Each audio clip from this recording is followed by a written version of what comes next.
नमस्कार। एक प्रश्न पूछूं? क्या ऐसा हुआ है कि किसी के एकमात्र शब्द ने आपको कभी रुला दिया है?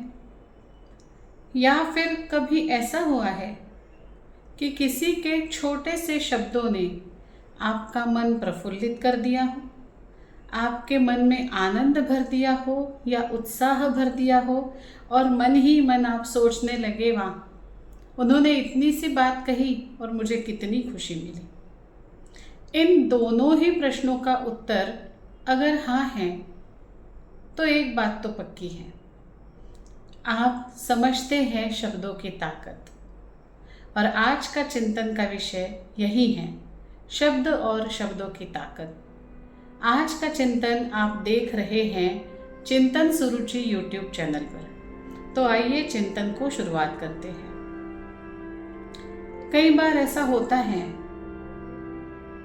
कि किसी के मन में ना होते हुए भी केवल शब्दों के कारण वो सामने वाले को जाने अनजाने में दर्द दे बैठता है।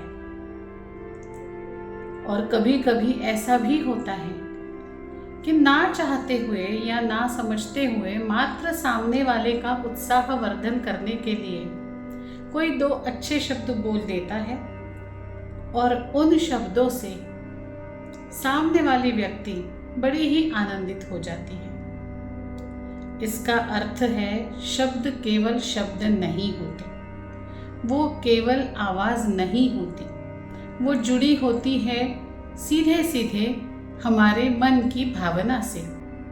हम सब जानते हैं शब्दों में इतनी ताकत होती है कि बार बार दोहराने से शब्दों के मंत्र तक हो जाते हैं। शब्दों में इतनी ताकत होती है कि जब हम उसे बड़े भाव से बोले तो वो प्रार्थना हो जाती है। शब्द में इतनी ताकत होती है कि अगर हम कुछ चीज़ शब्दों के ज़रिए मांगे तो वो भी मिल जाती है। शब्द और भाव दोनों जब एकत्रित हो जाते हैं तब विश्व बदल सकता है, विश्व बदल जाता है। और इसी तरह जब शब्दों से घाव होते हैं तो वो टुकड़े टुकड़े कर देने वाले होते हैं। एक घाव तलवार का जो कुछ दिनों बाद भर जाता है और एक घाव शब्दों का जो कई सालों तक वैसा का वैसा ही रह जाता है। वो एक शब्द जो किसी को जोड़ता हो और वो एक शब्द जो किसी को तोड़ता हो, किसी का जीवन बदल सकता है। क्या आप इस बात को मानते हैं? तो अगर ऐसा है तो क्या हम ये सोचते हैं कि आज मैं जो शब्द बोलने वाली हूँ या किसी को मैं जो शब्द बोलने वाली हूँ, उस शब्दों का सामने वाले पे क्या परिणाम होने वाला है? क्या ये चिंतन हम करते हैं? चाहे हमें कितना भी क्रोध आए, चाहे हमें कितना भी दुख हो रहा हो, चाहे हमें कितना भी सुख हो रहा हो या और कोई भी परिस्थिति में हम हो, लेकिन हमारी परिस्थिति और हमारे शब्द इसका परिणाम सामने वाले के जीवन में तोड़ने का काम करता है या जोड़ने का काम करता है? क्या हम सोचते हैं? क्या हमें सोचना चाहिए?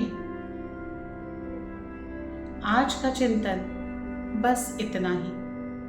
अपने शब्दों का, अपने भावों का परिणाम सामने वाले पर हम किस तरह से कर रहे हैं, अगर हम इस बात पर ध्यान दें तो हमारा तो सही लेकिन सामने वाले का भी जीवन हमारे कारण बदल सकता है।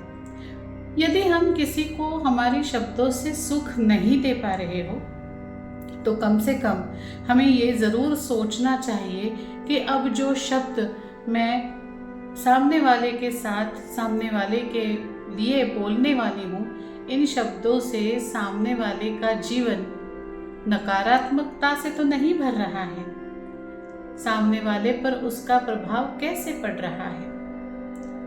तो आज हम यही करेंगे कि हम जो भी शब्द किसी से भी, वो सामने वाला हमारा करीबी हो, वो सामने वाला हमारा करीबी नहीं हो, पहचान वाला हो या पहचान वाला नहीं हो, अगर आज हम थोड़ा सा प्रयास करते हैं बोलने से पहले एक क्षण भर के लिए सोचने का कि मेरे ये बोलने से सामने वाले पर क्या परिणाम होगा, तो क्या आपको लगता है इससे कुछ फर्क पड़ेगा?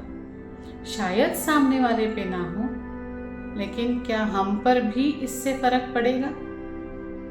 मुझे लगता है पड़ना चाहिए। मुझे लगता है मेरे भावनाओं पर नियंत्रण लाने का, मेरे शब्दों पर नियंत्रण लाने का ये एक मार्ग हो सकता है। आपको क्या लगता है? क्या आप इस प्रकार से ये एक्सपेरिमेंट करके देख सकते हैं? मैं तो देखने वाली हूँ और देखने के बाद मैं मेरी कमेंट भी लिखने वाली हूँ और आपसे भी निवेदन करती हूँ कि आप भी ये प्रयोग करके देखिए और कमेंट में लिखिए ज़रूर। आज का चिंतन आपको कैसा लगा?